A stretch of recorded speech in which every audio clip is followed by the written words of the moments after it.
Hello la team, salut. Alors breaking news parce que c'est une matinale tout à fait spéciale, une matinale pour, bah oui on est le 9, rappelle-toi le 9 c'était sa sortie, la sortie de la nouvelle Livebox chez les Agrumes et puis bah j'ai promis de te faire cet unboxing.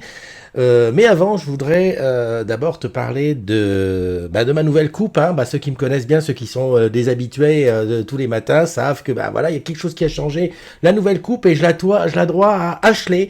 Ashley qui est là. Voilà, j'avais dit que je parlerais d'elle. Ashley, tu m'as super bien réussi.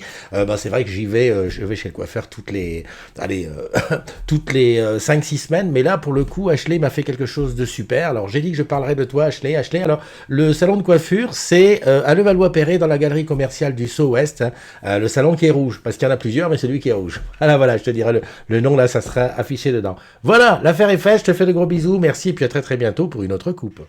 Ça y est, le jour tant attendu est arrivé, et nous allons procéder, là, sous tes yeux ébahis, au lancement, à l'ouverture de la première Livebox 5 qui est entrée dans mon studio. Alors, à dire que le carton, ici, nous dit tout de suite...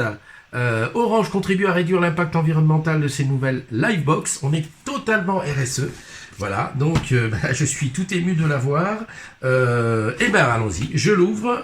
Un beau petit guide d'installation. Yes, comme d'habitude.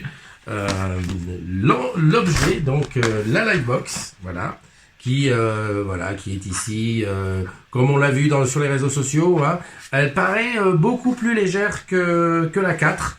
Enfin, beaucoup plus légère. Elle paraît plus légère que la 4, beaucoup plus épurée.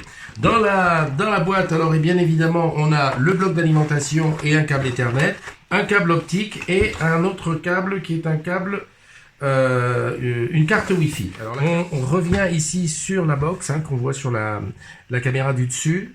Voilà. A priori, beaucoup moins de choses qu'il y avait sur l'autre. Le bouton marche-arrêt maintenant est à l'arrière.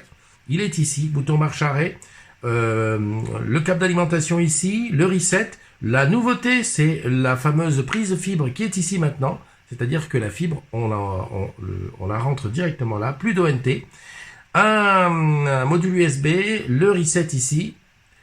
Alors ici, c'était plutôt le service. Là, le reset, 4 prises Ethernet en gigabit et 2 prises téléphone. Voilà. En dessous, un rapide diagramme pour t'expliquer à quoi servent les boutons de devant. Ici, donc, l'Ethernet, enfin, l'Internet présent, le Wi-Fi allumé ou éteint, le téléphone qui fonctionne ou pas. Un bouton pour le WPS, un bouton pour le Wi-Fi, le mettre en marche et l'arrêter.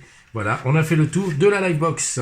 Voilà, je te la montre ici. Je vais prendre une 4 à côté pour que tu puisses voir la différence. Voilà, la 4. Alors, côte à côte, dans le bon sens, comme ça, on a la Livebox 4. On est bien d'accord, on est sur un appareil qui est beaucoup plus... qui est quand même un petit peu plus gros. Voilà, ici, on peut voir comme ça. Au niveau de l'épaisseur, tu vois qu'on est sur quelque chose qui est différent. Et ce qui nous intéresse, c'est bien entendu l'arrière. On va voir la disparition de ce cette prise Ethernet qui était l'arrivée de l'ONT. Ici, la prise du petit module SFP. Disparition d'un des deux ports USB. Et par contre, apparition de 2 ports téléphone en remplacement de celui-là. Voilà. Donc la nouvelle Livebox qui est là, orange, légère, très RSE et tout, qu'on va bientôt tester dans nos maisons. Allez, bye bye!